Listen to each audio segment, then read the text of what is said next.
Привіт, мої любі дітки! Запрошую вас на заняття з ознайомлення з природним довкіллям. На планету поглянь ти, як багато там води, річки, озера та моря, і всюди там бурлить життя.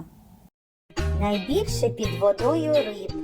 Їх існує багато видів. Вони можуть відрізнятися по розміру, кольору, можуть бути рослинноїдні або хижі. Навіть існують отруйні риби. Не всі риби можуть жити разом. Одні живуть лише в прісноводних водоймах, у річках, озерах, ставках, а інші лише в солоній воді, у морях та океанах.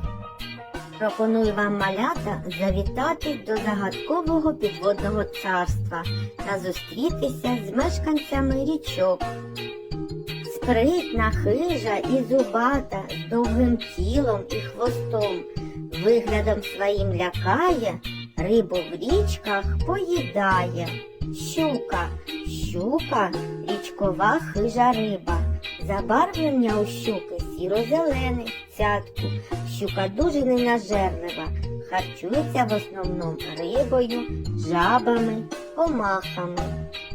Ляже й спить на глибині, з шаром мулу на спині, тільки вуса повертає, що навколо все він знає. Сом мешкає в річках і озерах. У цієї риби немає луски. Сом – хижак. Дуже любить приставати, кров з людини випивати. Як посолиш відпаде, знову часу свого жде. П'явки харчуються кров'ю тварин і навіть людини. Передні і задні кінці тіла п'явок мають присоски. П'явки рухаються і висмоктують кров за допомогою цих присосок. Хочеш рибку цю впіймати, треба черв'ячка їй дати. Хоч і хижий та не щука, і на вигляд геть не злюка. Окунь – річкова риба. Не дивлячись на те, що вона маленька, окунь – хижа риба. Клишоногий і вусатий, вкритий панциром, хвостатий. З ним обачними слід бути, може клешнею вщипнути.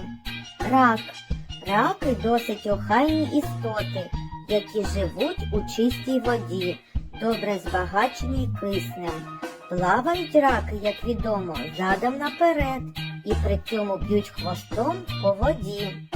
Вони полюють на дрібних тварин, яких можуть захопити клешнями. Також раки живляться і рослинною їжею. Взимку ловиться і влітку вудкою або у сітку, а коли злякається, в мулі заховається. Карась – річкова риба, буває золотий і срібний карась.